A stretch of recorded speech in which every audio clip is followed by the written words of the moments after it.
Hello and welcome to another Leadership Insights. I'm joined this week from San Diego by Rick Snyder, who's an executive coach and author of Decisive Intuition, a great book, which I'll send a link to below.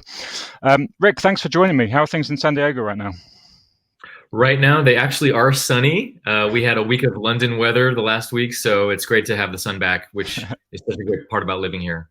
Yeah, if you can go without, that is. And that's one of the things clearly to discuss. I mean, obviously, one of the upsides at the moment to COVID-19, as much as all the obviously the issues of the lockdown, is that CEOs and leaders are finding time to do some strategic thinking.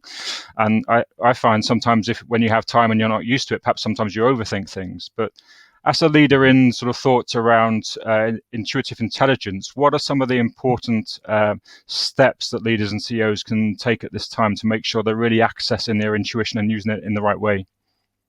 Yeah, so I would say this is actually the most important time to learn how to really be mindful of all the noise that's going on in the space, all the overwhelm of media and the incessant cycles of information that we're all taking in. Yeah. So I would say there's never been a more important time to really be discerning about how much input you take in and then what you do with that, as well as how do you actually tune into your own internal resources. And so I think there's never been a more important time for really trusting your experience. Yeah. How do you actually connect the dots when you slow down and you get into that strategic mindset? And yet it's not so easy to do that because a lot of times, as you're saying, a lot of executives I'm working with, they're home for the first time working remotely when they have 3 kids in the background. Yeah. Or, they have other uncomfortable interruptions they're not used to. So how do you find that time and space? And so I'm going to offer 3 steps that I've seen work effectively with executives that I'm working with right now from all over the world. This stuff works. So Pay attention, please. Okay. So the first step is actually you have to interrupt your routine. And so what does that look like? Sometimes that might look like taking a tech detox if you want to get into that strategic mindset and that intuitive space. So what does that mean to sometimes be willing to put down your phone, put down the news cycles?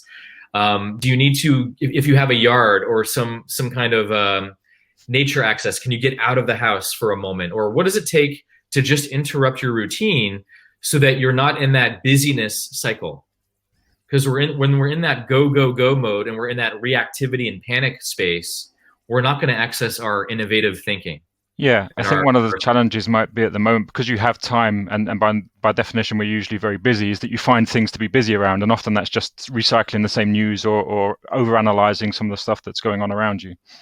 Exactly. And I think there is a time for Netflix and a time for just letting your nervous system relax. I think that's great. But notice, are you using all your time as busy time, even if you are home now? Is it quality time of how you're actually using your time? That's a really good question to ask yourself. And so how do you get into that more strategic groove when you want to look at leading your company, leading your team, whatever that might look like, or how you need to adapt in the moment because things are changing so fast. So that's where you have to look at what gets you in that mood. For me, it's exercise interrupts my routine. So if I notice that I'm feeling stale in my head, or I'm just recycling the same thoughts or emotional reactivity about something, sometimes in exercise, I'll go for a run, a bicycle ride. If you could do something at your house, even if it's a 5-minute breathing exercise, it could be that simple, like 2 minutes, that really just interrupts your normal way of thinking. That's going to have you start to see things in a more fresh perspective. So that's the first step, is interrupt your normal routine and your normal mindset. Number 2 is then how do you slow down and breathe? This is really important. When we slow down and breathe, we literally get more in our body and less in our swirling thoughts. Mm-hmm. And this is where I make my worst decisions from, is like what you said in the beginning.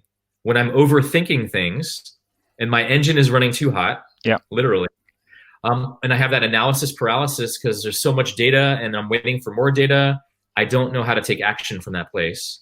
Or I could be emotionally reactive. So because there's a lot of fear and anxiety in the space, maybe I make decisions that are not in the best interest of my company or myself because I'm just in that reactive, okay, we got to push go right now. Yeah. Versus what happens if I just take a moment to pause and I just take a deep breath? And literally what's called the vagus nerve, which is the longest nerve in our body that goes from our brain stem to our gut. Literally is where we get all of our information from, all of the signals that we're getting from our whole body, not just our head. So when we slow down, we're actually open to more information in a more panoramic sense. I had an executive I was coaching last week, and a huge factory that just had to shut down and then start up, which is a really complicated process for the size of this factory. And he was dealing with a lot of employees, wasn't sure if they were coming back or not, and all this, a lot of concern and unknown. Yeah. And so he was doing what we call box breathing, where you breathe in for 4, you hold for a 4 count, you exhale for 4, and you hold for a 4 count. And what this does is it slows down your mind, and it gets you into that more intuitive subconscious where you can access that more creativity and that innovative thinking. This is exactly what the Navy SEALs do when they're in a hostile situation or an area of chaos and unknown. They'll actually practice box breathing to get centered again, to get calm. And then it's amazing the thoughts that we start to get and the ideas that create when we get in a more emotionally stable place. Mm-hmm. That's step 2, is slow down and breathe. And then the third step to access your intuitive intelligence is ask a question. What's a question that's up for you? Should I postpone this launch right now in this era of COVID, or should we go ahead as planned? And how do I actually run a simulation? So if I imagine choice A is to actually launch the product, let's say, then what does that feel like in my body when I slow down? What do my signals and cues tell me about that option? And then I run another simulation around choice B is maybe we postpone. And then what comes up for me when I imagine postponing? Do I feel constricted? Do I feel excited? Do I feel open? Do I feel uncertain? What are the different emotions, energies, the ways that I get information that show up for me? Mm-hmm. And then I can use that and check in with other colleagues and trusted advisors in my life. But if I really start to learn my intuitive language and how my subconscious and how my intuition speaks to me, that's going to be a whole added area of input and amazing data that I can still use with my other critical thinking and other critical data that I'm getting outside of me. Yeah. So that's just the last thing, is just how can leaders include their own inner experience with their decision making so they're not just in that reactive space. Yeah, I think those are critical factors as well. As you know, I'm quite a big fan of meditating, but taking the opportunity to slow down and to listen to yourself, and again, not just your head, because we all, I should say, have heads that are running hot quite often, and not taking the time out to actually listen to all of your senses and all of your experiences. Mm. Cool. Yeah, and that's the thing, David, is we're so much more intelligent than we give ourselves credit for. And when we actually slow down to let life catch up to us, and all of the data that we've been accumulating from the last week, month, whatever it's been, and we slow down, then we actually can connect the dots in a more powerful way.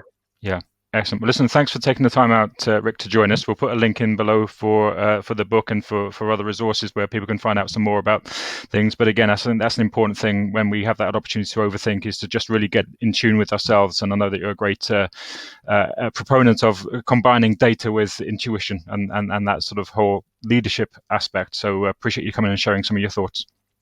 Yeah, thanks for having me here. Great to be here with you.